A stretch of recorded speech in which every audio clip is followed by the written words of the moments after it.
Solid waste વિભાગના ટેન્ડરને લઈને letter બોમ્બથી ખળભળાટ મચ્યો છે। આ મુદ્દે ખુદ સેનિટેશન કમિટીના ચેરમેન નિલેશ જલુએ આરએમસીને સ્ફોટક પત્ર લખીને ટેન્ડર મંજૂર ન કરવા માંગ કરી હતી। ડોર ટુ ડોર ગાર્બેજ કલેક્શનના રૂપિયા 800 થી 825 કરોડના ટેન્ડરને મંજૂર ન કરવા માંગ કરી હતી। તેમણે પત્રમાં જણાવ્યું હતું કે હાલના ભાવને લીધે આરએમસીને મોટું આર્થિક નુકસાન સહન કરવાનો વારો આવી શકે છે અને એટલે જ જો આ ટેન્ડર પાસ થયું તો તેમની કોઈ જવાબદારી નહીં રહે।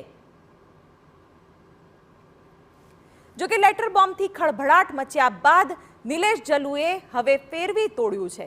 તેમણે પત્ર લખ્યાની વાત તો સ્વીકારી છે, પણ તેમનું કહેવું છે કે તેમને ટેન્ડર અંગે સમજફેર થઈ હતી। કોર્પોરેશનમાં અત્યાર સુધી માત્ર મેન્ટેનન્સ માટે જ કોન્ટ્રાક્ટ અપાતો હોય, તેમને ટેન્ડરની રકમ વધુ લાગી હતી, પરંતુ આ કોન્ટ્રાક્ટમાં તમામ જવાબદારી કંપનીની રહેશે।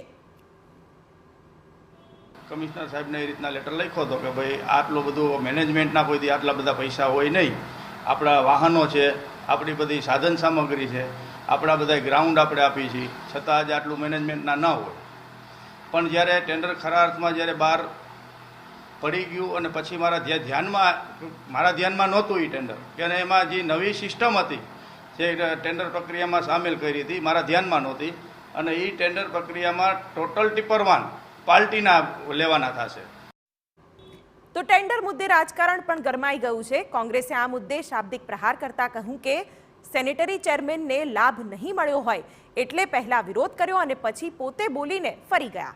10 વર્ષના ટેન્ડરને લઈને કોંગ્રેસે વિરોધ વ્યક્ત કર્યો છે અને ટેન્ડરને શંકાસ્પદ ગણાવ્યું છે।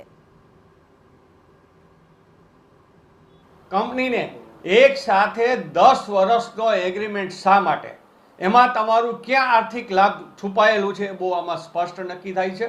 કારણ કે 10 વર્ષનો કોન્ટ્રાક્ટ શા માટે દેવો જોઈએ?